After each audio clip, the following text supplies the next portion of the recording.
To maintain the visual and sensorial experience during and after cooking, IMCD experts guide you to identify the best binding solution.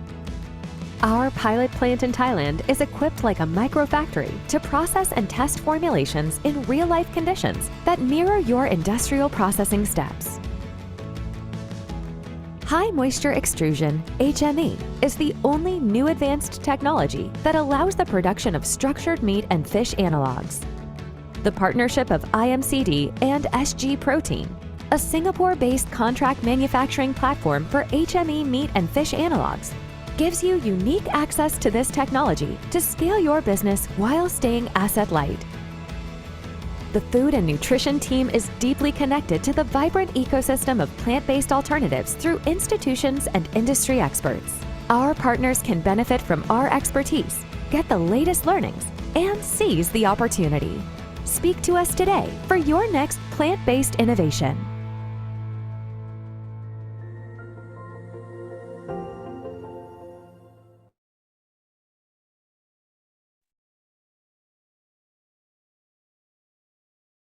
Well, good afternoon, everyone. My name is Afwan from Nuffic Indonesia. Welcome to our third info session on plant-based alternatives. We have participants from Indonesia, Malaysia, the Philippines, Singapore, Thailand, and Vietnam. And if you're coming from other countries, please let us know on the comment section.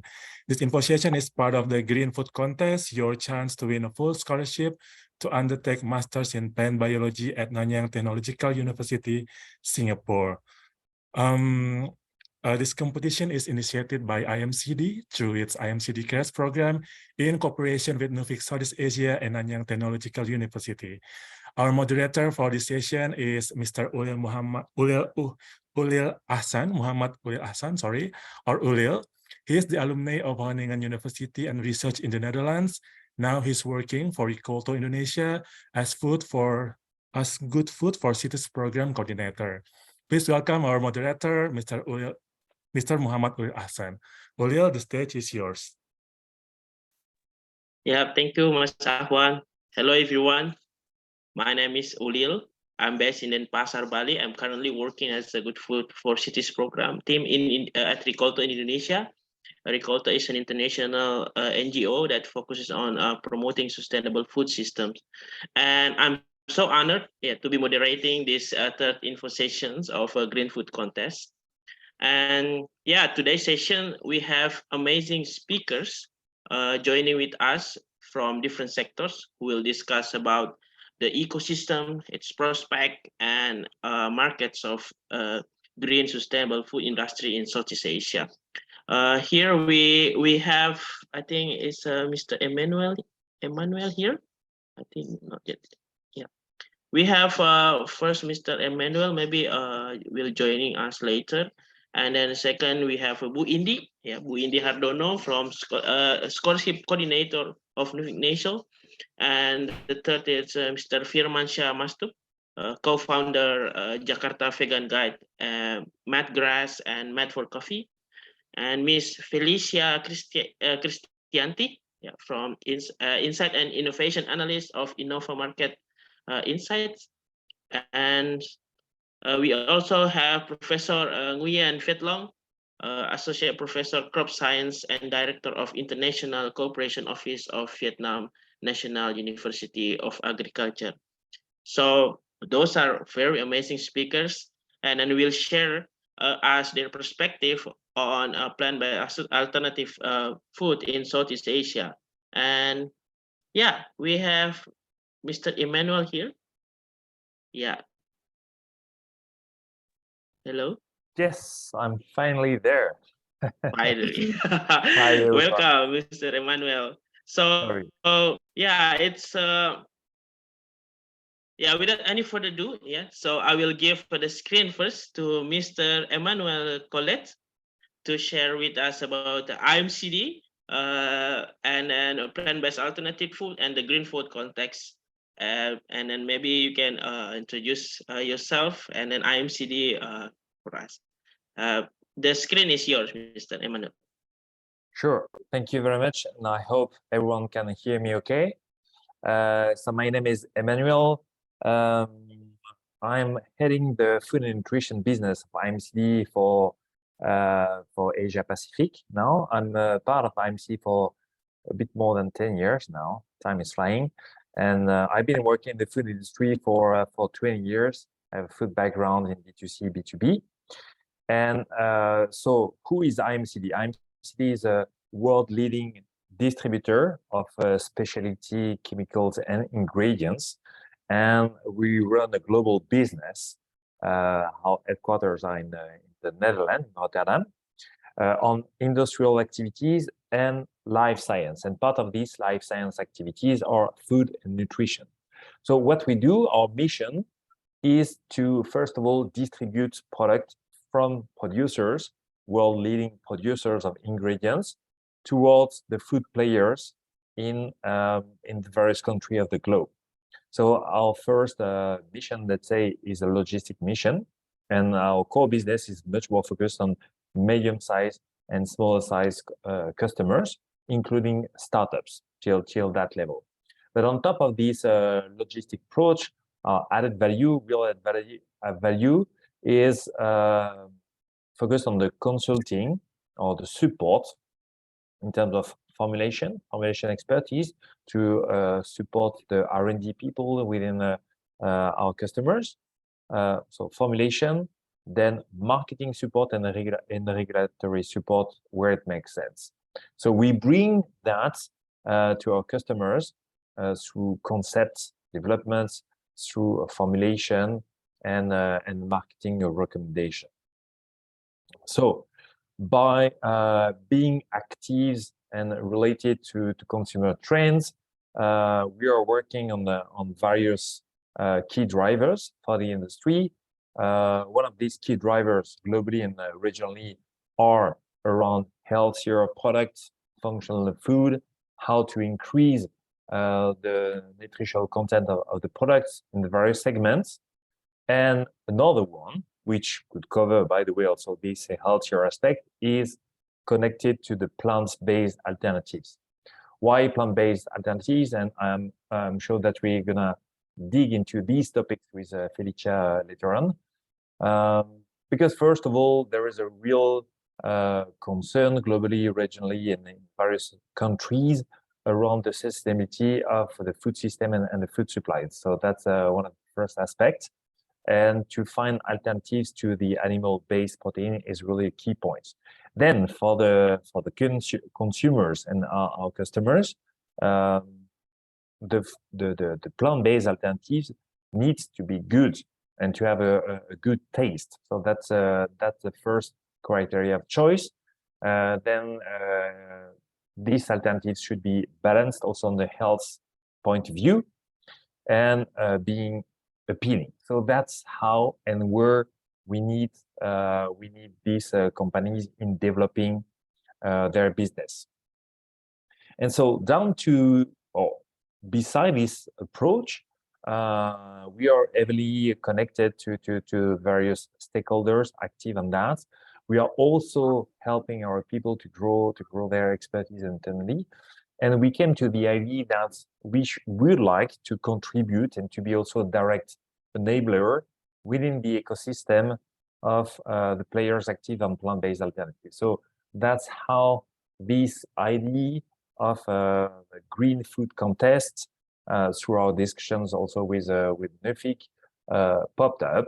Okay, it's also good to show the way to future talents, to students, to accelerate their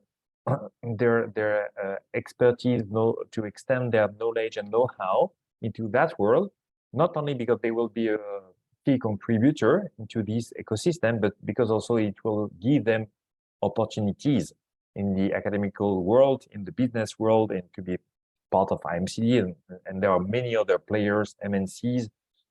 So that's really how we came to this idea to give more exposure to the academical world and especially to the students. So we built this idea jointly with Nuffic and the NTU again, and I'm very pleased to give you this introduction today about that contest, and certainly we'll dig further into the topic afterwards.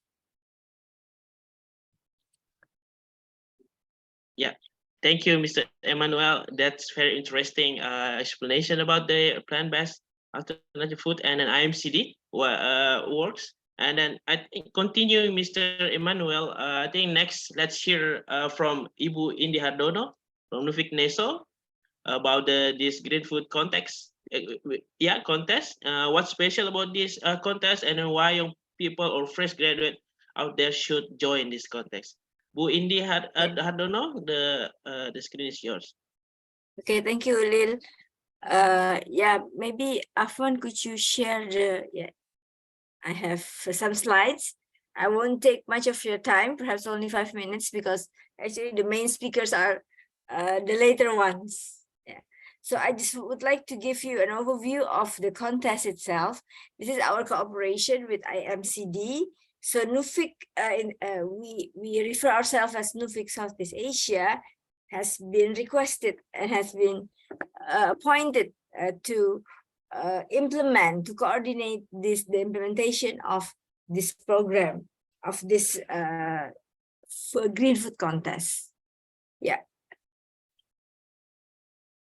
The slide, Afwan. Sorry.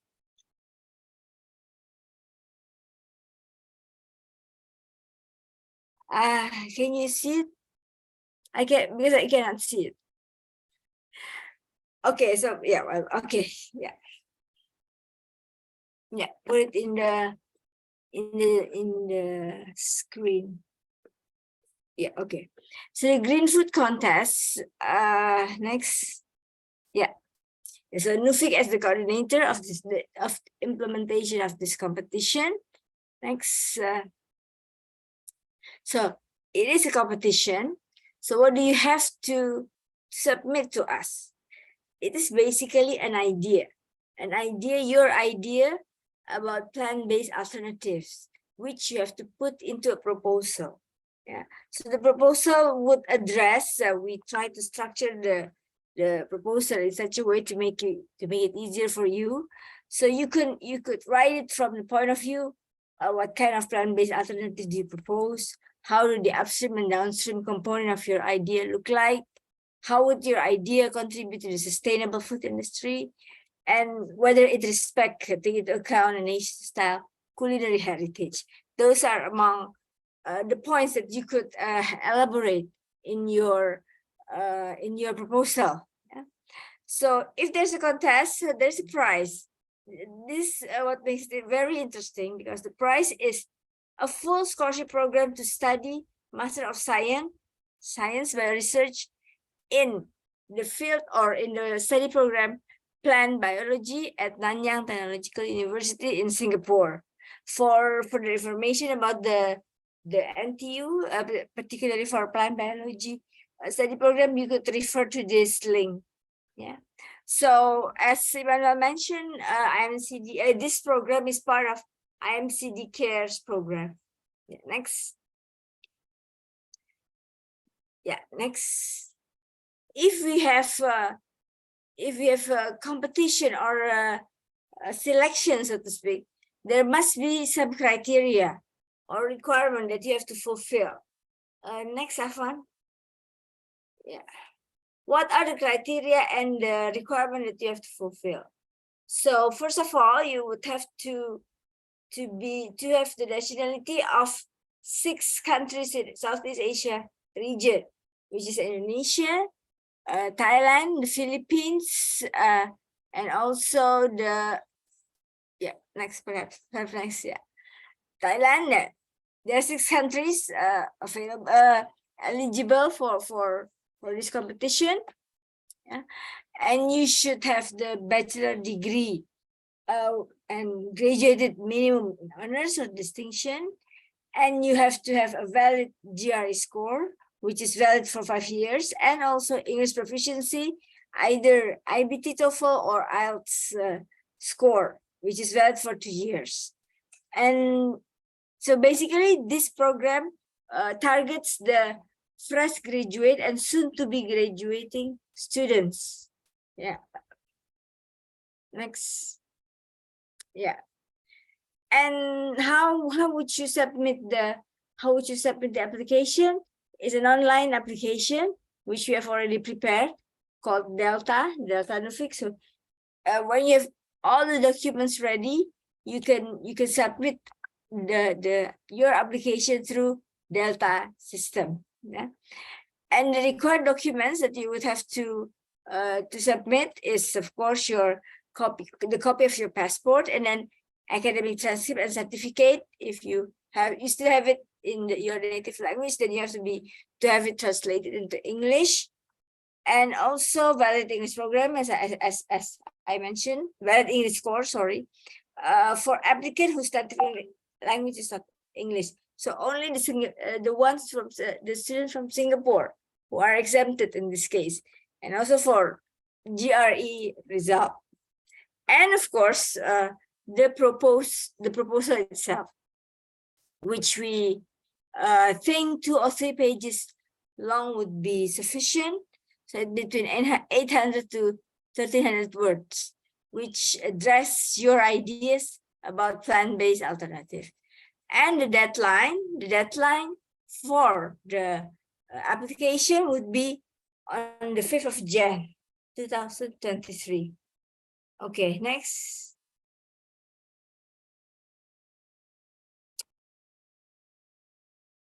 Yeah, next.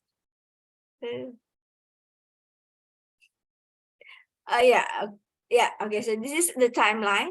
So we will have the jury that will assess thoroughly your application, your proposal, before we hand it over to NTU for further assessment.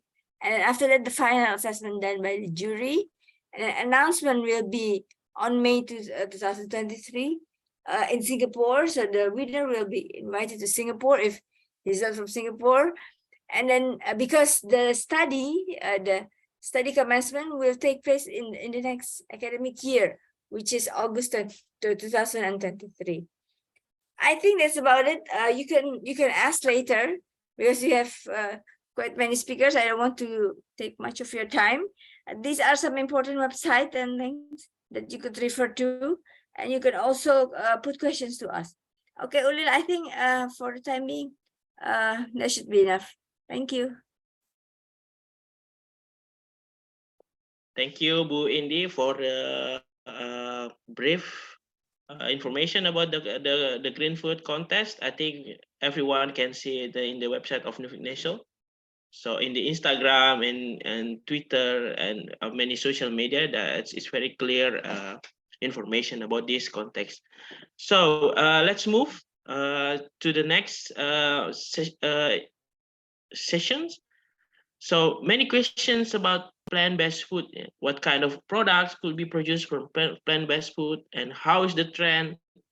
Is it profitable, and what is the future of the plant-based food? So to give us some ideas and inspiration to apply this contest, so we have here very amazing speaker as well.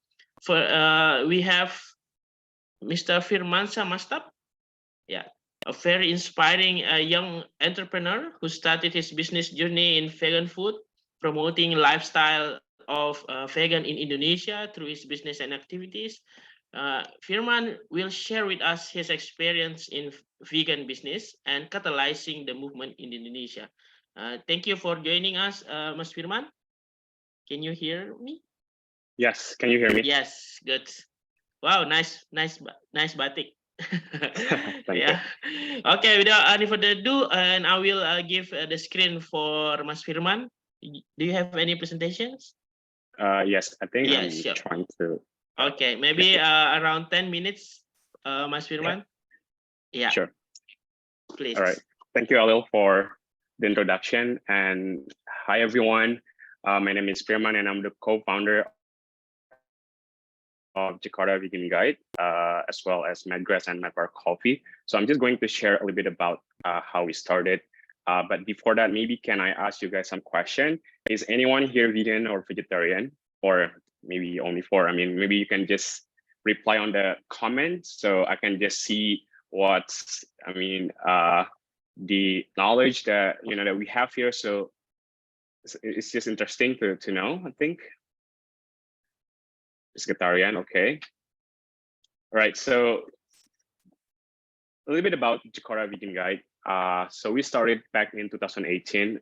It was supposed to be a platform to share about the information, but then we evolved to become a media company. And at that time, I was vegan for about 1 year, but then it was pretty challenging to actually find any information or just basically to eat outside.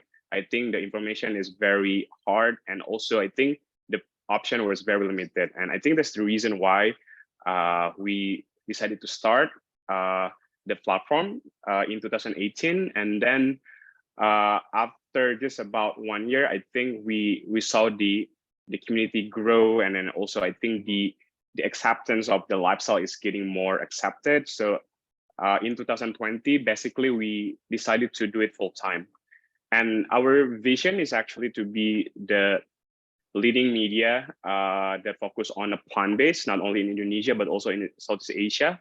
The reason why I think I used to work for a company based in Singapore, and I look after several Southeast Asian company. And I think there's some kind of similarity, in our culture, which is heavily, I think our people are really resonate when we talk about food. And I think sometimes there is this kind of boundaries where, where you want to talk about veganism and then plant-based lifestyle to their culture. And I think that's also one of the challenges. But our mission, therefore, why we do it in the first place is we want to actually inspire not only individuals, but also companies, because I can see that there are more people aware of the impact of plant-based lifestyle and what they eat to not only their body, but also to the planet.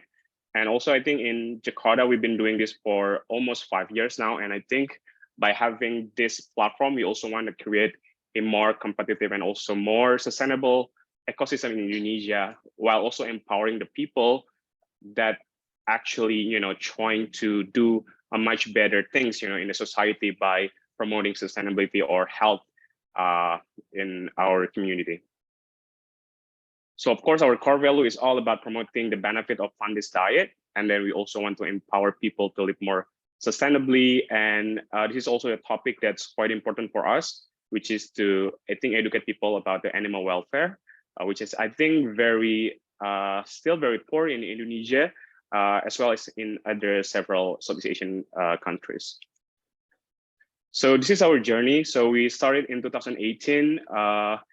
And then in November 2019, we decided to create our first festival. And then I think that's when I saw this an opportunity, in Jakarta to actually make plant-based not only about, like a diet, but also a lifestyle. And in 2020, we decided to create our own website, which now already has around 2,000 monthly user. And then we do another event in 2020 where I think that was during the pandemic. This is also, I think, the story which brought us to another venture, which is Madgrass and Mad for Coffee. So these two are completely different, because when we quit in 2020, which is in the early January, we thought, oh, let's just do this, let's make plant-based more cool. Let's do a lot of events. But then pandemic, suddenly happened. We didn't know what was going on. And then it took us, I think, couples of months to think about what should we do about it, because obviously you cannot do any event at that moment. So the idea of doing Madgrass, which was a space and also a cloud kitchen. So we actually offer like a space for people who want to actually sell their product, but they not really necessarily know how to market the product. So it's more like a cloud kitchen, but also it's like a place for the community to be able to find food, but also I think more like a community space where people can eat, and then also for the business to be discovered. So that was the whole idea, because we thought that I think food is still very, people still need to eat during the pandemic. And we also want to differentiate ourselves by making it more affordable, but also I think we created food that is more familiar to the, to the Indonesian. That's why maybe it's not the healthiest, but I think we try to make a comfort food that people know, but we just make it plant-based. And then also by doing this, we also saw the opportunity to create our own venture, which was the coffee shop, because I think in Jakarta, the coffee culture is quite already, like established. And I think people already drink coffee nowadays, probably at least once a day, and so we saw this huge opportunity because there's this study in 2021 in Jakarta that I think at least 66% of Indonesian do actually have lactose intolerance, which is make alternative milk is more accepted, although maybe the price is a little bit like higher compared to the dairy option, but I think people are more accepted toward alternative milk compared to meat, just because I think for them to drink alternative milk is the experience is a bit different when they eat meat, because I think they just think that milk is something not very special in a way. So it's okay for them to try something different, but then when it comes to meat, there's just this misconception that it's being tasteless. So I think for the coffee shop, it actually a lot easier for us to market it, and that's why I think even for the expansion, Mad for Coffee actually a little bit more easier, just because the coffee culture is already huge and the acceptance of the alternative milk is a lot bigger as well. And also following up to that culture, so in 2022, which is this year, we initiated the first festival focusing on dairy free, which has happened in August. And in that same event, we also did the first alternative milk art competition. This is quite common in the coffee industry where, they send a barista to this competition, but usually it's all about, like dairy and also, or the other coffee culture. But then for us, we just created this festival so that we want to differentiate the market, because we saw that the vegan market is very specific, but this lactose intolerant is actually so much bigger. And that's the reason why we created different event for different type of, demographic. So this is our digital platform that we currently have. So we are pretty much everywhere: Instagram, even TikTok, LinkedIn. You can follow us, and if you wanna get updated, whether it is about the plant-based lifestyle in Jakarta, but we also do cover other story across Southeast Asia and also beyond Southeast Asia. So a lot of people usually ask, how do you do it? Like, oh, how can you make money out of this social media? Because basically we ran our company out of social media in the beginning. And so basically just like any other influencer or media company, we do advertisement and also paid promotion. This is some of the example. We do recipes and we work with brand that probably sell, maybe equipment or ingredients, or simply just showcasing their product, and also at the same time educating about the market, about what is plant-based diet is. And then, this is basically depends on the type of the customer that work for us. But this is just some of the example. And then we also do like a digital agency. So we do create for other company who is doing plant-based product. For example, Green Rebel. Green Rebel is one of the leading, if not in Indonesia, that create plant-based alternative. So we create recipe, and then we also create the video. So we do it from the first, content creation until the content is actually published. And this is the other content that we do for other customers as well. So basically, we do content, but we also provide the influencer. And at the same time, if, for example, there's one restaurant willing to launch a new product or plan to, expand the market, we also do some type of pod consultation for the customer. And then, of course, as a media, we also do event. This is some of the example that event that we did in the past. Of course, because the vegan market is small, so we try to, differentiate every event so that the event is actually appealed to, the general market. For example, we do a thrift shop market called Pesta Tangan Kedua, so that we know there are people who actually care about sustainability, but maybe they're not vegan yet, So the education kind of like more like subtle, but also I think very directed, but toward a much larger audience. And then this is some of our clients that we worked in the past. So from Gojek to some other companies that also doing not only plant-based, but also into sustainability, for example, like the Body Shop. This is our team. So basically, we are a very small team. I mean, it was co-founded by 2%, me and my other co-founder, Revo. I'm more experienced in food. I used to actually work in the kitchen. So I totally understand, how hard sometimes to convince people, because I used to be one of them, those people who like don't really believe that people could actually go vegan, like 100%, but now I'm one of them. So now I think beside the media, we are quite integrated. So the media, which is Jakarta Vegan Guide, is sort of like the tools for the marketing. We also do agency and an event. So it's more like a platform for education. But then on the other side, Madras is more like the space, the cloud kitchen that we actually let people rent, where there's also a retail space and also a place for, where the lifestyle kind of grows. And then on the other hand, we also do a coffee shop, QSR, and then we also in the next few months, we're also gonna launch our first ready-to-eat and ready-to-drink product that people can actually access, whether it is through e-commerce or via offline. So we actually kind of like pretty much all from the media and also the food side and also the retail side. Talking a little bit about the market size. So I'm focusing only just about Indonesia, but I think it's happening pretty much the same, in other countries.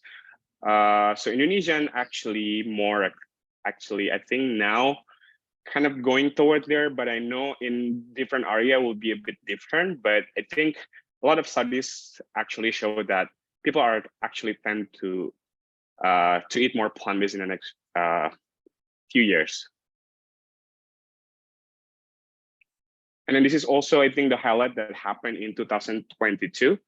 I think a lot of big food companies, like, for example, Nestle, Unilever, and then Kerry, they launched their plant-based product.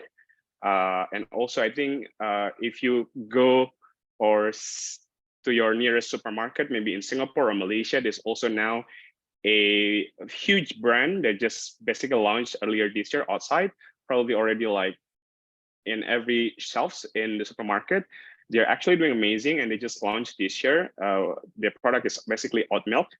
And I think, if I'm not mistaken, the founder is also Singaporean, and they, sorry,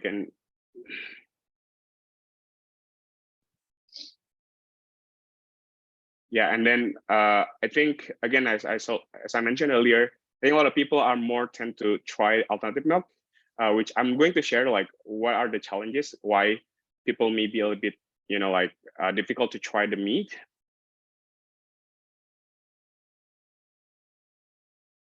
And this is some of the companies that may be quite aggressive in the market that actually doing plant-based alternative.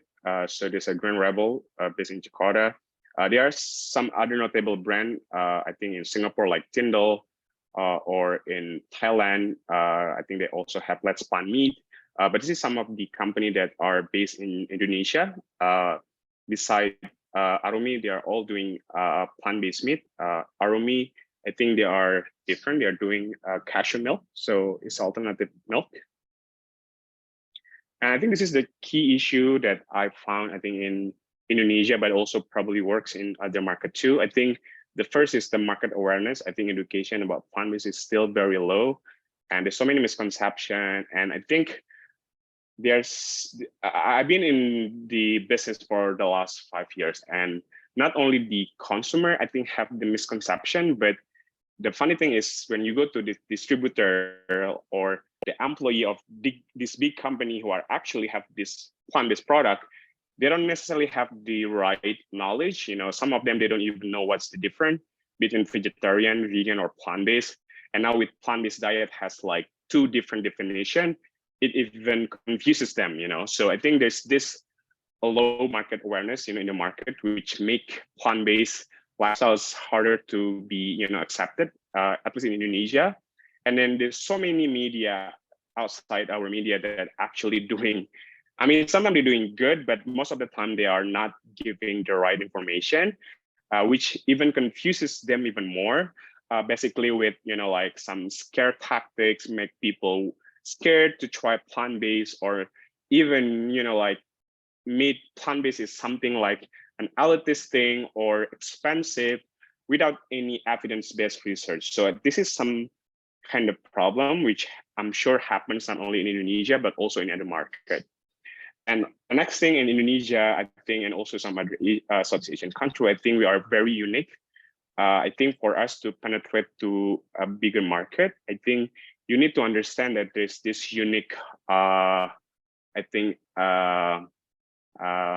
perspective, because a lot of Southeast Asian people, I think meat is considered something like a luxury. And I think this is also data that I found that Indonesia consumption of meat is very low. Our highest consumption for protein is actually fish, which also still very small, compared to many other countries. I know Singapore has a little bit higher in terms of meat, as well as Malaysia, but I think Indonesia and Philippines, and then Vietnam, Thailand, I think we have a very low consumption. So this is even make it more difficult, because they're not even like one of the bigger consumer, and now we're telling them to actually eat less. It's sort of like, so what should I do about it? And also the fact that plant-based meat is still very expensive. Why would I eat something more expensive and then maybe not necessarily healthier? And that's actually the problem. And oftentimes I get this question, like, why are you trying to promote a meat-free diet in a place where people don't actually eat that much meat? And it actually got me a question. It questioned me like, oh yeah, that's actually true. But then we realized that at the same time, Indonesian also has the consumption of fruits and vegetables is actually the lowest. In fact, 90% of Indonesian don't actually consume enough vegetables and fruits. So what we're trying to do here is actually just so I think very clear that we're not literally like want to make everyone to go vegan. So I mean, don't worry about it. But the most important is actually to promote that our diet is already great. Indonesian standard diet, which is isi piringku, is actually one of the most sustainable. I think the amount of protein that is actually listed is very like, it's like normally it's only 20% out of the half of your plate. So it's very small, and you can even change it with your plant-based meat. So that's what we are actually doing. Instead of like trying to convince people to go vegan, we just try to like make people more aware of what they eat, and our diet is actually very good, and you can actually do it, and it's actually one of the most sustainable. So you don't actually need to to adopt like, because there's this contrary like that veganism is like very wide, but in fact our culture, Indonesia, or even another Southeast Asian country, our food is mostly plant-based. So I think that's the angle that we're trying to share in our company. I think that's it from me. If you guys have any question, just let me know, and thank you for the time. Yeah, thank you very much. Very inspiring that you started with based on the needs of the consumer. Yeah, and then you also take the opportunities of coffee culture. Yeah, in Indonesia, we know that maybe it's not as big as the Netherlands consume coffee, but Indonesia there's a growing market of coffee consumption in Indonesia, and then plant-based foods, it's also one of the alternative for the dairy products in the coffee. Yeah, absolutely. And that's brilliant ideas. And also you create the awareness from the Jakarta vegan guide. Yeah, that's you work on the side of production also, and also the side of awareness rising. So that's really, really interesting. For everyone who has questions, you can put it on the chat. And then let's move to the next speaker. We have Felicia Cristianti. Felicia, are you here with us? Yes, I am. Okay, Felicia, nice to meet you. Nice to meet you. Felicia holds a master's degree in food technology and currently become insight and innovation analyst at Innova Market Insights, a global market intelligence company for consumer packaged goods, specializing in food and beverage and personal care sectors. Felicia has experience in market analysis, guiding her clients, especially in Asia and Pacific, to get relevant insight from Innova database and its affiliated platform to support them in growing the business. Thank you for joining us, Felicia, and please, the screen is yours to enlighten us about the challenge and opportunity of plant-based food in Asia. Yes, thank you, Uli, for the introduction. So hi, everyone. Good afternoon. So as mentioned by Uli, I'm Felicia. I'm from Innova Market Insights. And for today, I'm going to share my screen. I hope you can see my screens right now. So now I'm going to talk about the plant-based in Asia and to see like what kind of challenges and opportunities that we can go in Asia. But before, maybe I give you a little introduction about Innova. Just like Uli already mentioned that we're working in food and beverage industries. And then we do like launches trends every year. And the way we create trends is by combining the global mega trends, which is a major global forces impacting the industry and consumers, and also the consumer trends. So we see like how consumer lifestyles, attitudes and behavior on certain conditions, like for example, inflations. And then, yeah, by combining those two, it will become a food and beverage trends, which this will be impacting across food and beverage section and leads to our annual top 10 trends. And for today, we're going to talk one of the trends that we already seen so far, which is the plant-based. So in Innova, we already see plant-based trends starting from 2019. We name it as the plant kingdom. So this is where the trend is, what the first time is introduced, and then we hear the terminology of plant-based. And then throughout the time, it's actually evolving.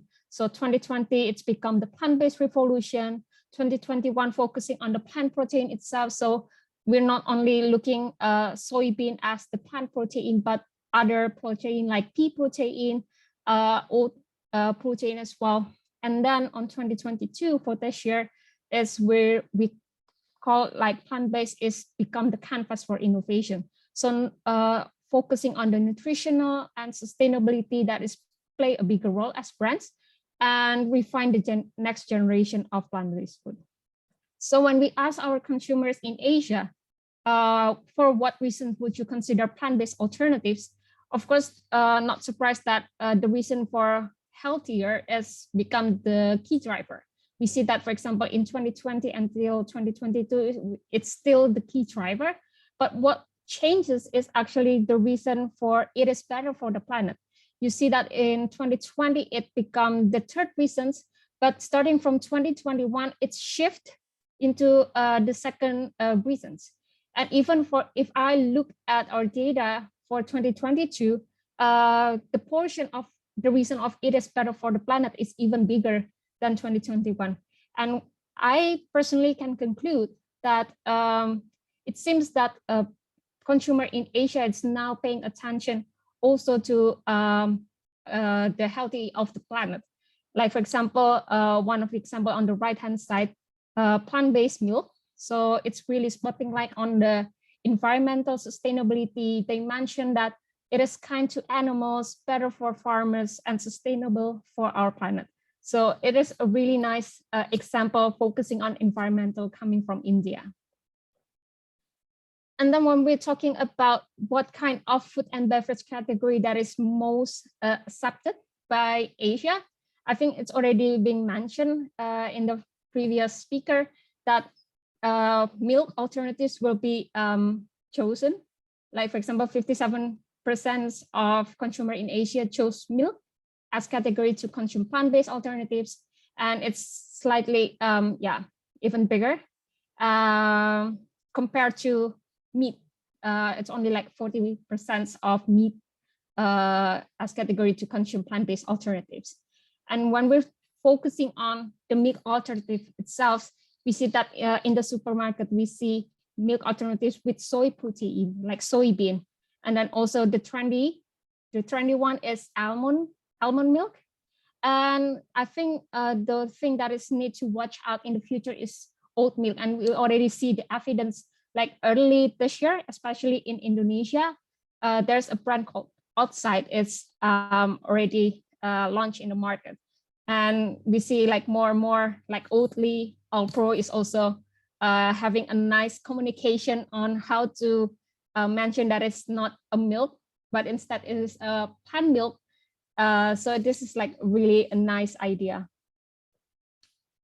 And for example, when I look at in Asia, plant-based option is actually more acceptable or available in the restaurants. We see that there's quite a lot of plant-based options offered in the menu. Like in Indonesia, I think last year, it's a collaboration between Genki Sushi and Omni to create a plant-forward menu.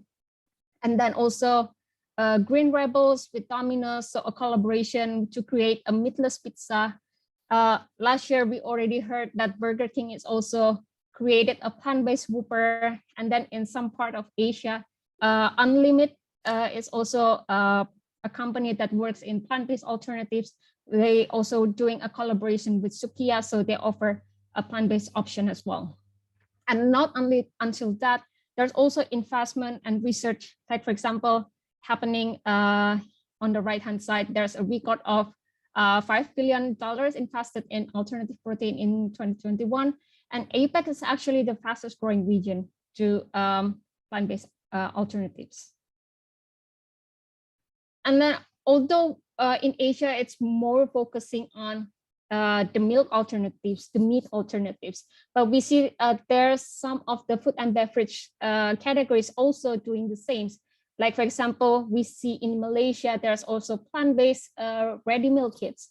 And quite surprised for me that in India, I saw an egg alternative. So I think this is a new products that for me, I really would like to want to taste that one. Also snacks is also going plant-based. Meatless Kingdom is also a brand from Indonesia. They offer a dendeng that is a plant-based. And then in Korea, if you know Korea, of course, you know jjajangmyeon. And they also have the plant-based version of jjajangmyeon. So that's also nice. And in Malaysia, like a big brand, Nestle, they produce Nescafe, but this one is a dairy-free almond latte.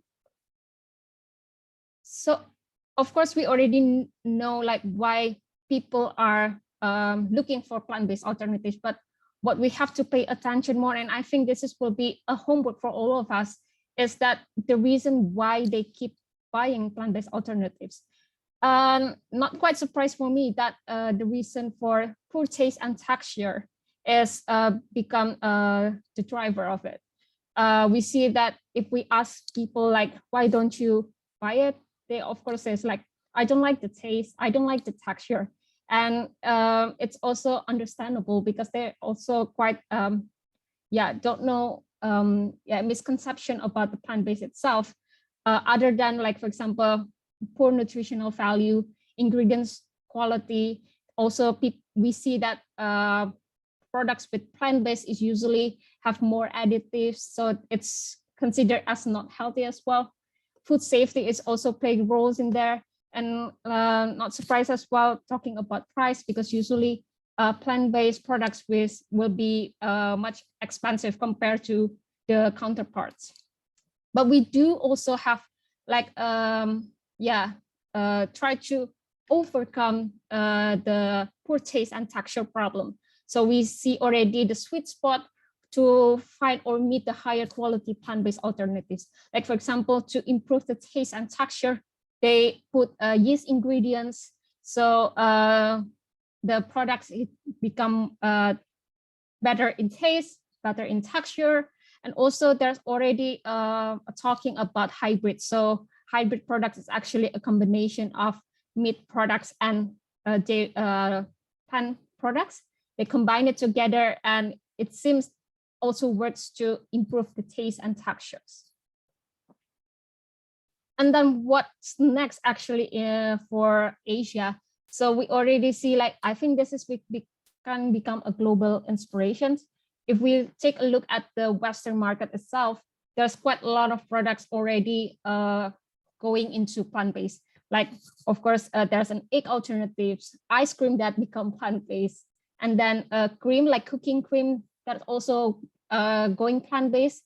I think in Brazil, this is like the most well-known brand, the Nut cream, or they also created a Nut milk as well. So this is a clever way to communicate about plant-based products. And then iced coffee in the United States also going plant-based.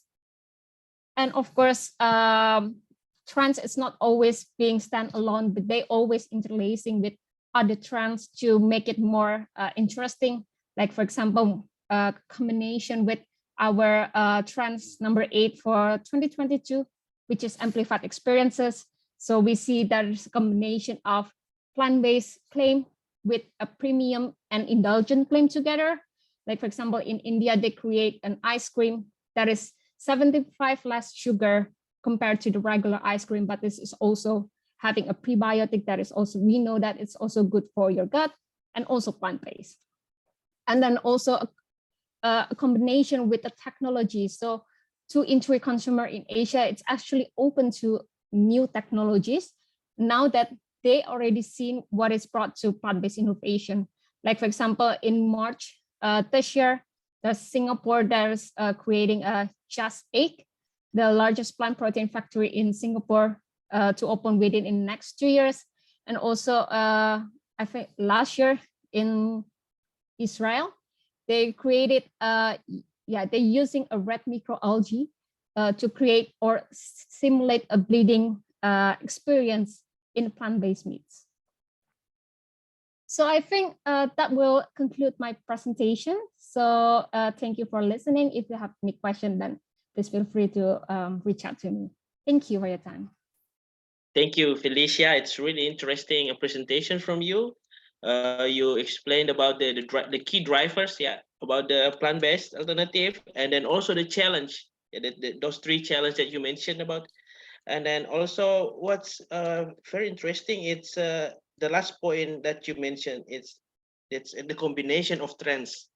I think that will give us the idea also to develop the idea for this contest, like combining the trends, like what the first Ms. Firman also explained, combining the needs of alternative milk and also the trends of plant-based is also like the idea that you brought to us. Thank you very much. And then let's move to the last speaker today. We have a Professor Nguyen Phet Long from Vietnam National University of Agriculture. Are you with us, Professor Long? Hi. Hey everyone again, I'm here. Yeah. Professor Long has extensive research in plant science and agriculture sector in Southeast Asia. And Professor Long, in this session, he will discuss the topic on plant-based protein alternative from ancient crops. This is interesting. And then I also wondering about this presentation and about the potential of ancient crops. And since we know that ancient crops is, we have a mega biodiversity in Southeast Asia, Asia Pacific, and then also maybe Professor Long will explain this further. The screen is yours. Yep. So thanks for the organizer and IMCD and Nuffic for organizing this very interesting contest, and I think it's very important for the student, especially student from our university and Vietnam in the futures. And I would like to talk about one of my research about an Asian crop that can be interesting for a plant-based protein alternative. So first of all, I would like to introduce about myself. I graduated from my PhD from Wageningen University in the Netherlands already 10 years ago. After graduation, I have very nice collaboration with many universities like Wageningen University in the Netherlands. Is considered one of the best university for agriculture research. Yeah, and right now also have the project funded by Nuffic, called horticultural enhancing horticultural performance in Vietnam. Yeah.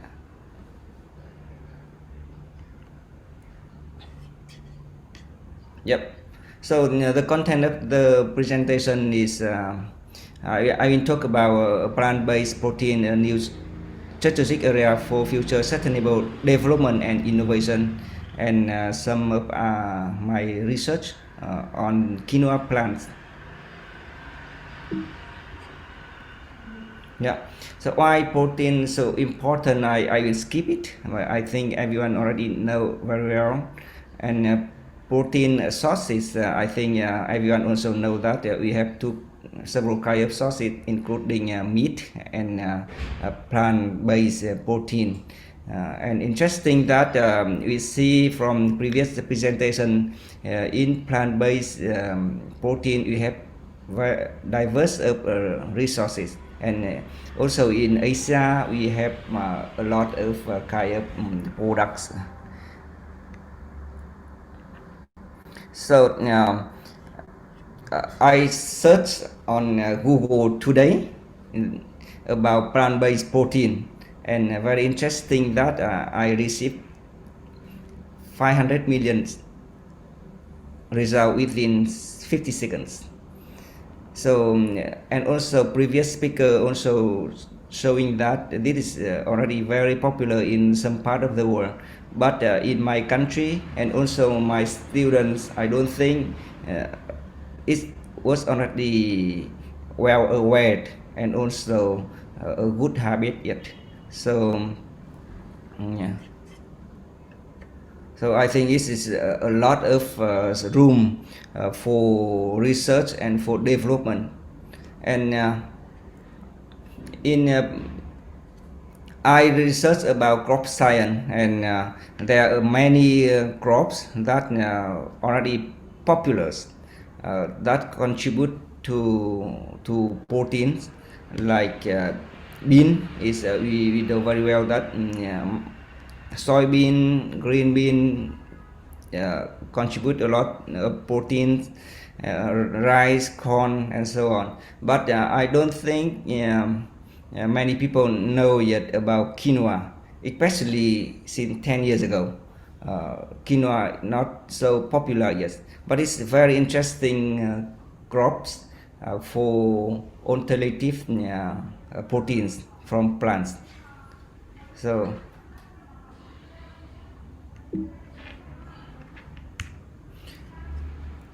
if I make a comparison between quinoa and brown rice, yeah. So quinoa contain like twice a protein than brown rice, and quinoa is one of the, I think one of the only grain that contain all the important and necessary amino acids for human. So it's very nice and rich in nutrition. But for crop scientist research, quinoa also have a lot of other things to consider, and very interesting for crop science research, and also for food processing innovation. So this is the map about quinoa production around the world, and the red color is the major producer is the Peru and Bolivia, where they also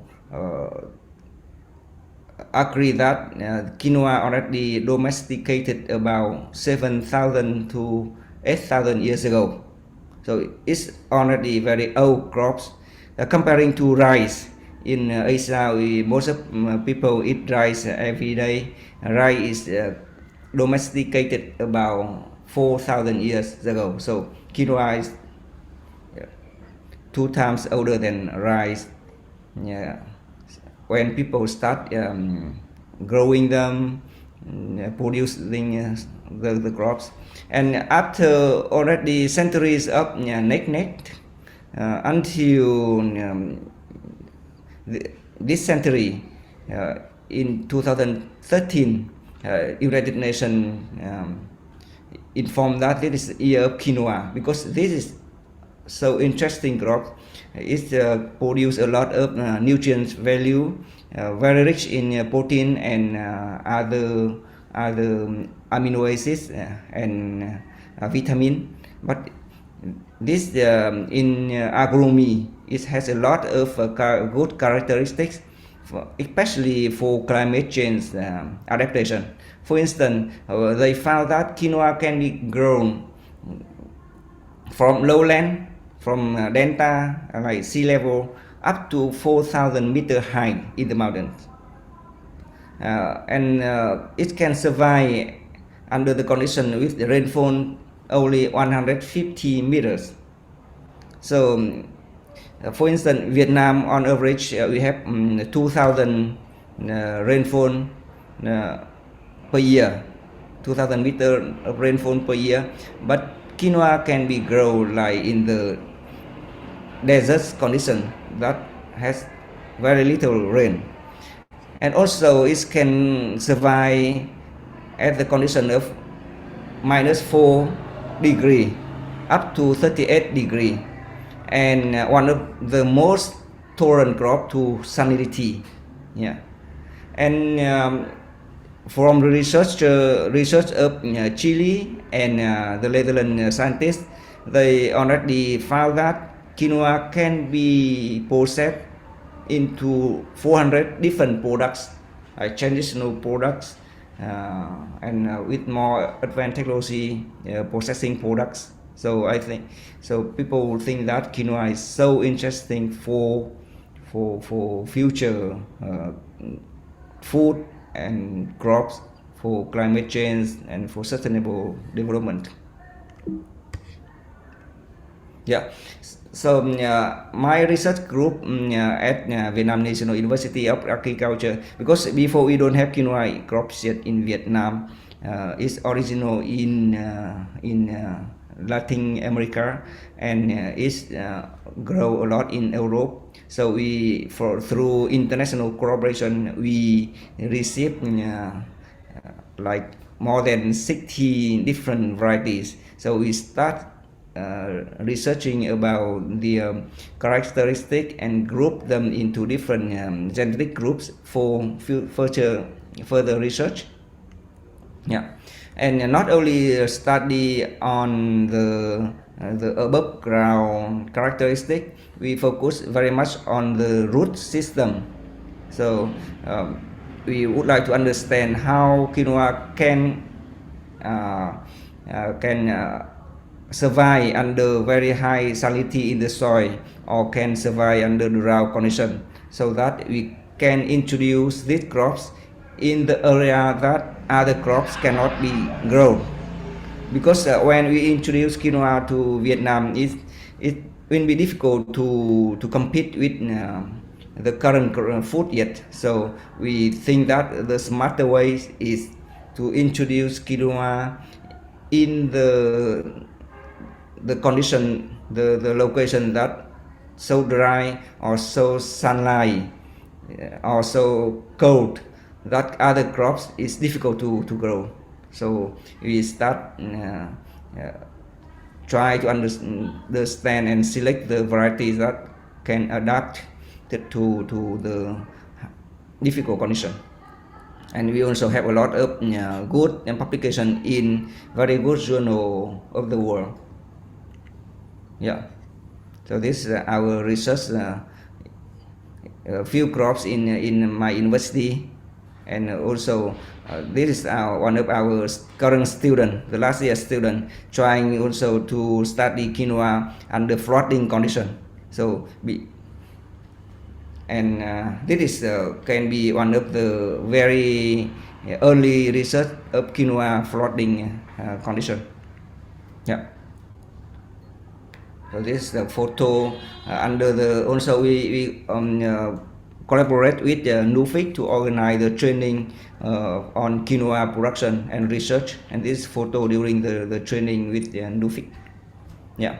So from the labs, from the experiment field, we already select some good varieties that adapt to conditions of Vietnam, and we bring them to the local area, in the mountainous area where the drought is a majority, and then we grow them here. And here's our students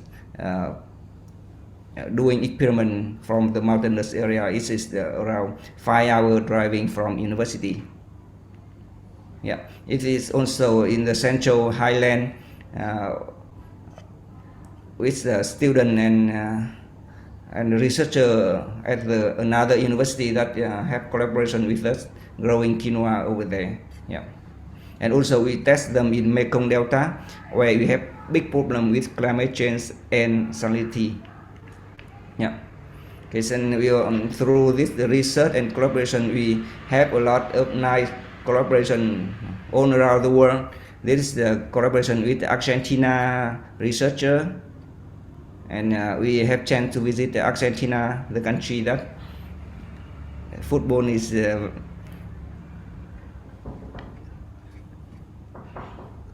and with the professor from China, from the Netherlands.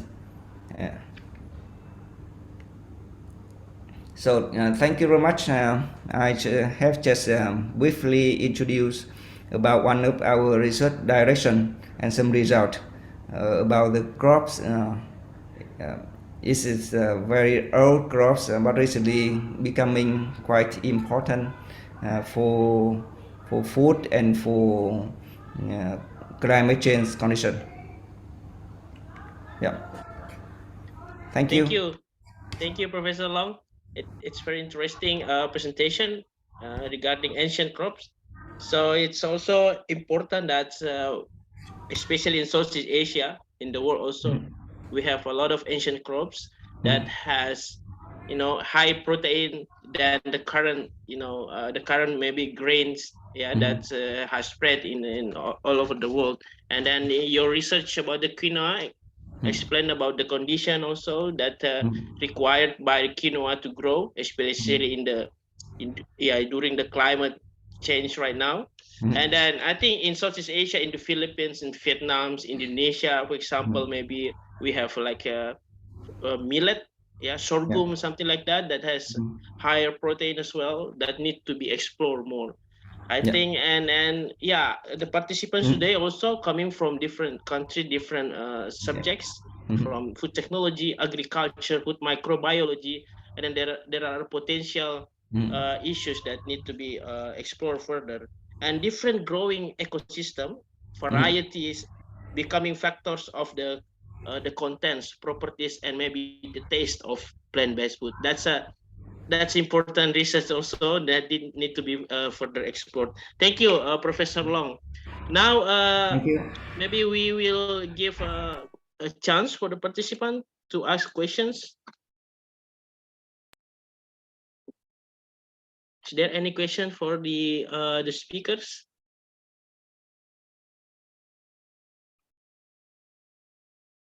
Yeah, if not, I have questions for each speakers. Yeah, maybe for Mas Firman.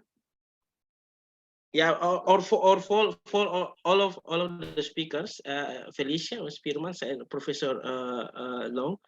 How do you see this plant-based alternative in the next 5 years? Yeah, like of course, Felicia, Firman also explained about the trends, but maybe you have like priority issues in your perspective. Maybe Felicia had different issues about this. Thomas Firman have also this, and then also in the perspective of plant scientists. What is the prospect, and then maybe the priority that needs to be solved to promote this plant-based alternative food? Maybe start from Firman, maybe. Okay. This is a very good question. Yeah. I think for the ASEAN countries, I think we need to realize that there are so many resources that we haven't even explored. I mean, we have a huge resources, but I think we should be able to, like create the new alternative of alternative, because I think at the moment the alternative meat or milk are very, like focused on, for example, like milk now we are focusing heavily on oat, but I think it was just mentioned that sorghum is now kind of discovered and has a very, high in protein and many other nutrition. So I think we should be able to look at the resources we have and start from that.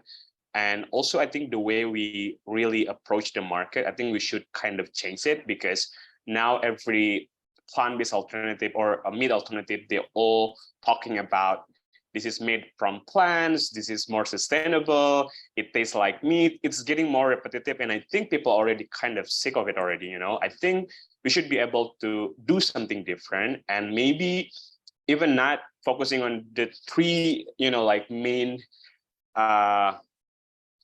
because like people already kind of talk about this, and I think in the next few years, I wish like this new companies or product will be able to speak more locally, and then so not only the ingredients are more locally, they talk more locally, and I think focus on what's more important in each countries. For example, maybe in Indonesia, we focus more on nutrition, because there are still many cases in some part of Indonesia where nutrition is like very bad or poor. Maybe we can make something that is very nutrition and more nutrition density, but then more affordable. I think people will not even think that the vegan or plant-based is important, but it's more about the product itself. So I think that's what I wish and hope that will happen in the next few years. But of course, I mean, a lot of studies, the research, I'm sure Felicia know this better. I think people are going more plant-based. A lot of companies, a lot of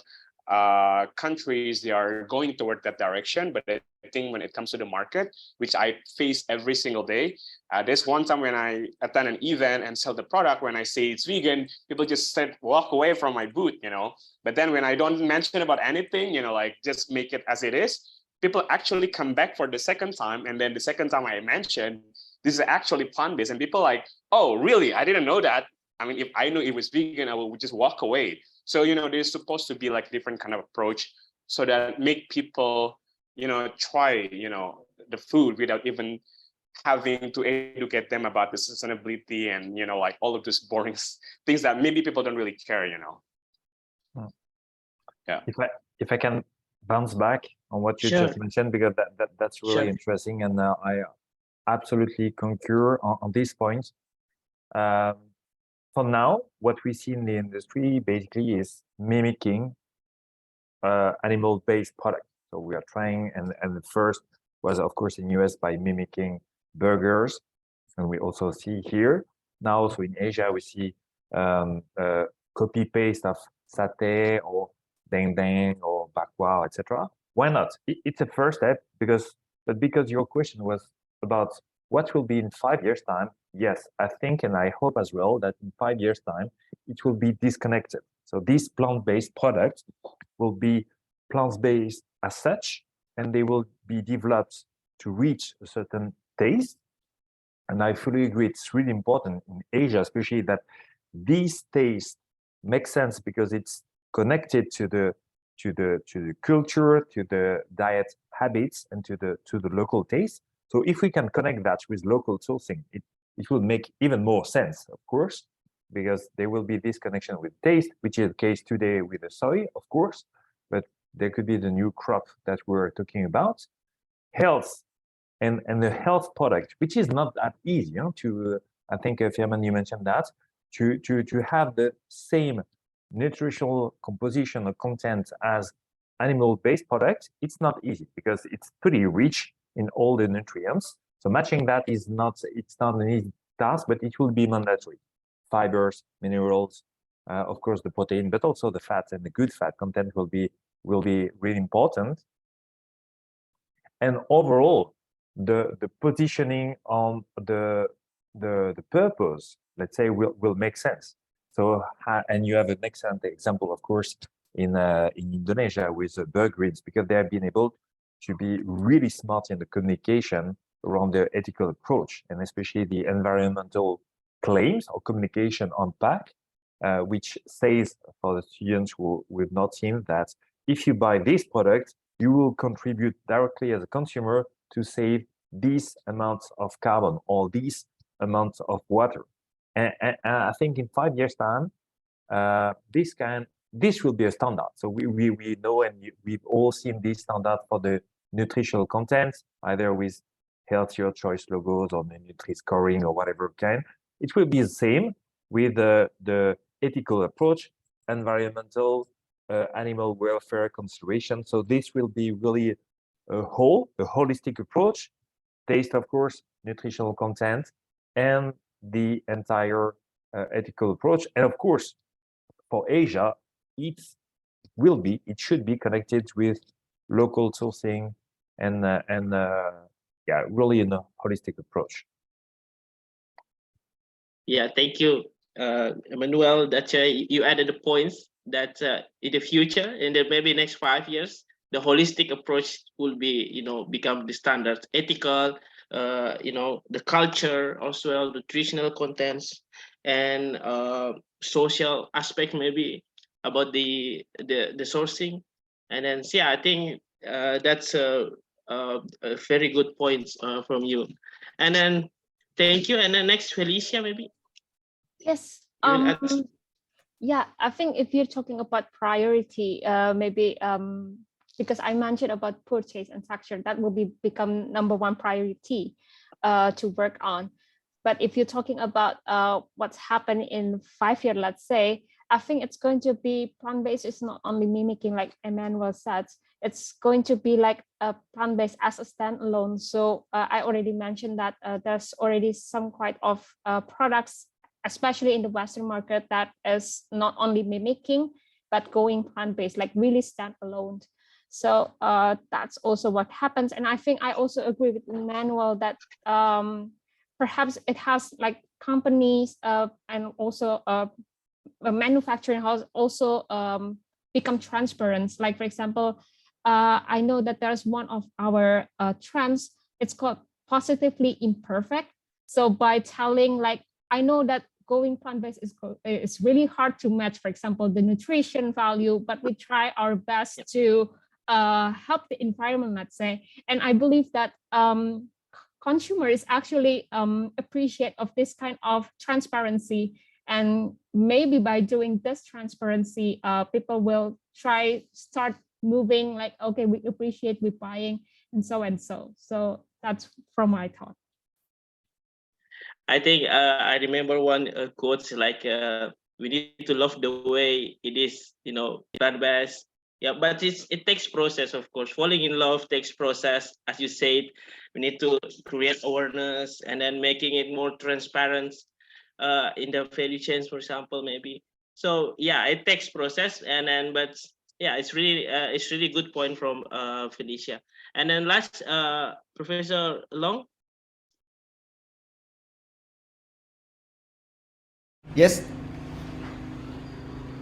So I think I don't know, I did not do market prediction, but I think it will be a very important change in the future for the people to use more products from plants. And for fasten this process, I think it's very important in education.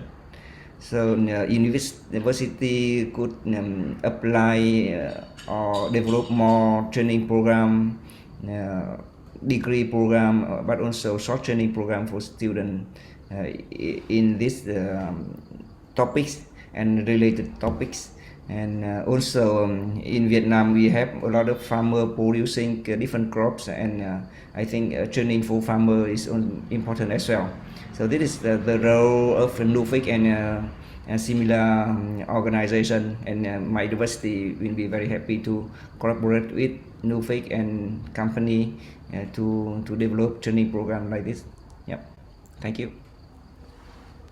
Thank you very much, Professor Long, for the great point. I mean, it requires more efforts, yeah, for the university also, yeah, the educational system to promote this plant-based alternative, to explore more and then connect it with the farmers. Yeah. Yeah, market to the farmers, and also the research. This ecosystem needs to be built. Okay, that's from me, and I think we have a limited time. Is there any question from the participant? We have here participants, maybe from Vietnam, from Indonesia. No? Yeah. If no, I think my last points. I would like to thank very much for all the speakers. You know, this is very inspiring, and if I can say that all of the speakers here are the the enablers,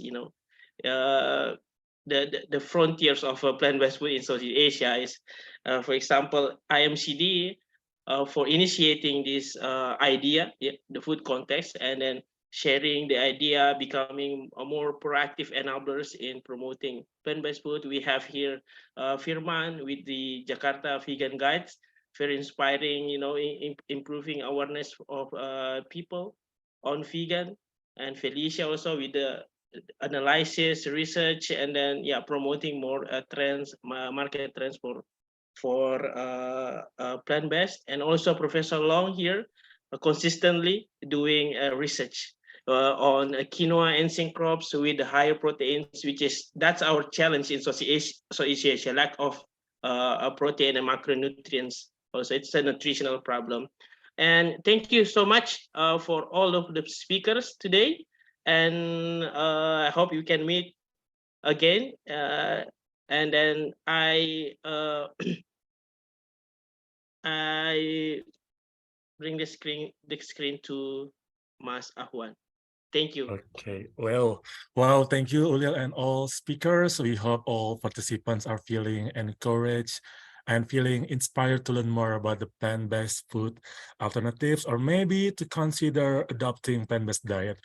If you are interested to join this contest, or you are already preparing your proposal, we are waiting for your applications until 5th of January 2023. Again, for more info and updates about this contest, please visit bit.ly/GFC2022. And please recommend this contest if you know anyone who is looking for this unique opportunity. On behalf of the Green Food Contest team, I would like to thank everyone who has participated in our info sessions. Have a nice evening. Bye-bye. Bye-bye. Thank you, Emmanuel. Thank Bye. you. Firman, Thank you. Felicia, Bye-bye. Professor Long, Bye bye. Thank you. everyone. Great discussion.